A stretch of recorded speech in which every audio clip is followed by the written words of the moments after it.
Okay, welcome back. Here we are back in the code, right where we left off last time. I want to show you guys something. And I actually changed the arguments here in my random number block to -15 to 15. It gives me more motion in the X direction. I was just playing around with it. I was trying to make it more smeared out in the X direction. But notice that, the walker will run off the edge of the screen.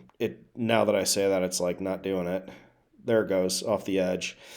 We'd like to prevent that to keep it constrained within a certain area. So that's what this video is all about. So let's do that. So recall that the output window is 400 pixels by 400 pixels.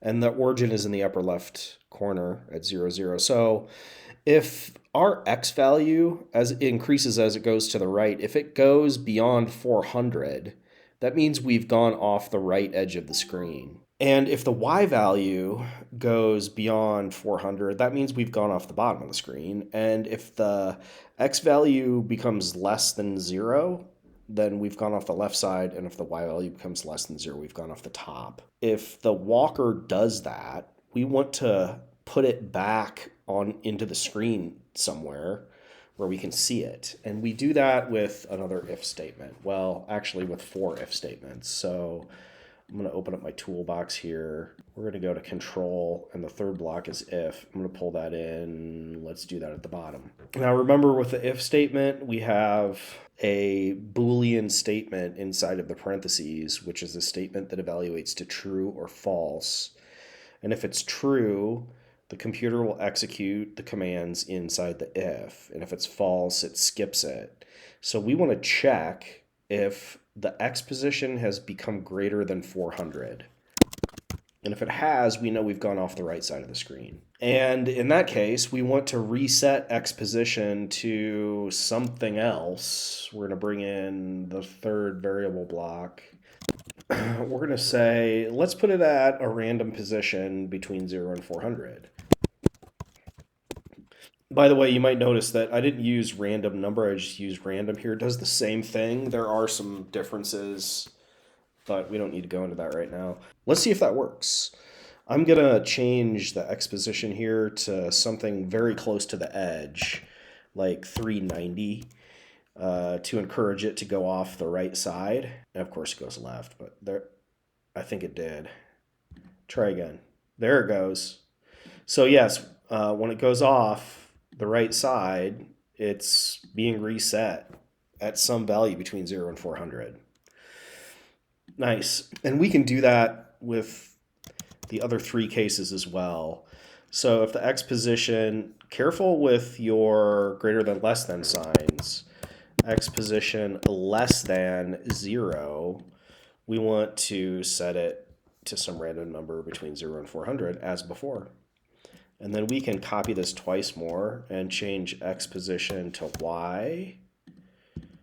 If the Y is greater than 400, well, we'll do less than 0 first. Well, let's be consistent. We'll do if Y is greater than 400, it's gone off the bottom of the screen. And then that should be Y position. And then we want the Y position to be reset. And if it's less than 0, it's gone off the top of the screen, and we want it to be reset. So there you have it. That should constrain it to always stay on the screen. And I'm going to reset this to -5 to 5. And I'm going to let this run, and we're going to see how it works.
That actually ran for 18 minutes. I sped it up to 2 minutes, but so, it still takes much too long to fill the screen. In the next video, I'll show you how to add more walkers to fill it up faster. So, hope you guys enjoyed that as much as I did. Thanks for watching. We'll see you next time.